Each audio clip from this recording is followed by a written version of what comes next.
The Lord be with you. A reading from the Holy Gospel according to Matthew.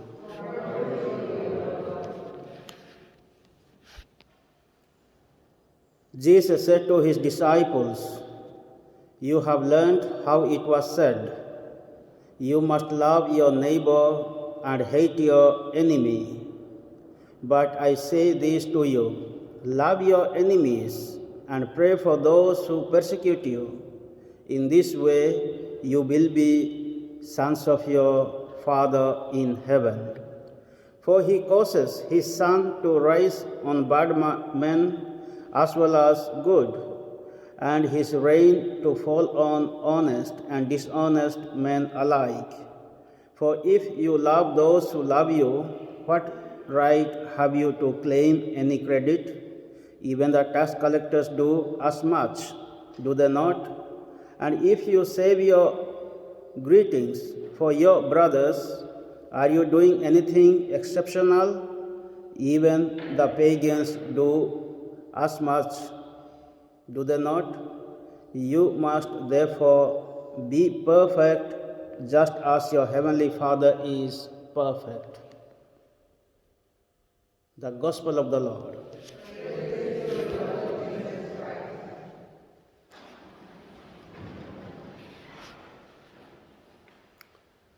In today's Gospel reading, Jesus begins saying to his disciples, "You have learned how it was said, 'You love your neighbor and hate your enemy.'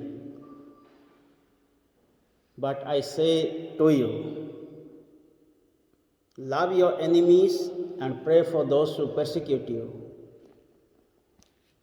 How many of us are ready to love our enemies and praying for our persecutors, our opponents, our abusers? It is very, very hard for the human beings to love our enemies and to pray for our persecutors. But it is Jesus, the Son of God, the Messiah, the Savior of the world, is giving a new teaching, a new meaning to the love of God to the whole humankind. According to Mosaic law, if you read Leviticus chapter 19, verse 18, love your neighbor. It says, love your neighbor. So God himself said to the Israelites to love their neighbors. Here, neighbors include everyone. That means even the enemies, the opponents or abusers are also included. But during the time of Jesus, what has happened? People have misinterpreted, misunderstood the true meaning of love your neighbor. It was not Moses said, love your neighbors and hate your enemies, but it was people made such type of rules or regulations during the time of Jesus. So therefore Jesus is telling, I tell you, love your enemies, pray for the persecutors, and do good those who do harm to you. In other places we will find, if somebody is slapping on your right cheek, show on your left cheek. If somebody is calling you for 1 mile, walk with him 2 more miles. If somebody is asking your coat or clothes, give to him, don't get it back. And all these things are showing the new teachings of Jesus. So this is what Jesus is different than, he is different from all other persons or from all other religions.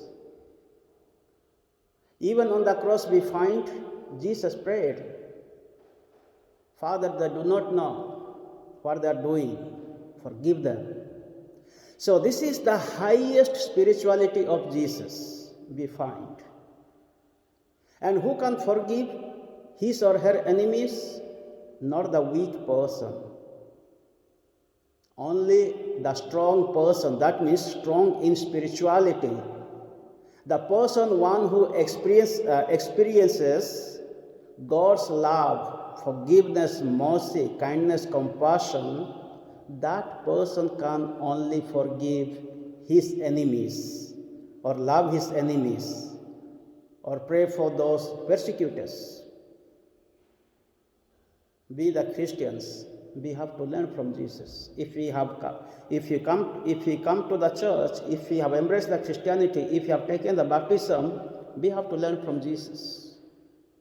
And if we don't learn from Jesus, there is no use.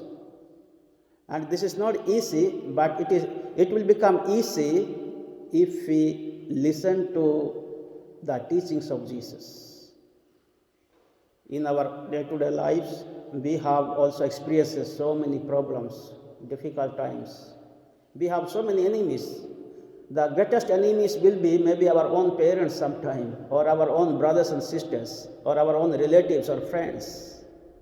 But how are we going to deal with them? When we forgive, when we pray for them, we are not going to lose anything.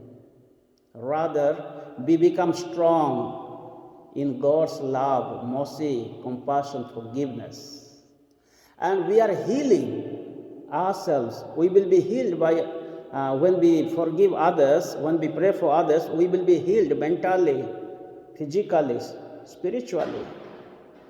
So this is what, we are not going to lose anything, rather we are going to gain a lot. And we are following Jesus, and we are going to obey the new teachings of Jesus. And this is the highest teachings of Jesus. Today let us pray in this Holy Mass that we may experience God's love, mercy, and forgiveness in our life. And we will do also the same thing to our brothers and sisters. In the Our Father also Jesus taught to his disciples, trespass those who against us, as we forgive those who against us. So in the Our Father prayer, the prayer will be complete, the sacrifice will be complete once we forgive our enemies. Therefore, in the Old Testament, in the book of Isaiah, in the New Testament, Jesus said, I want mercy, not sacrifice. If you have problem with your brothers, you go and be reconciled first, and then you come to the altar and sacrifice. Let us today very specially remember all our enemies, opponents, abusers, persecutors, and forgive them. Forgiving is not the forgetting the things.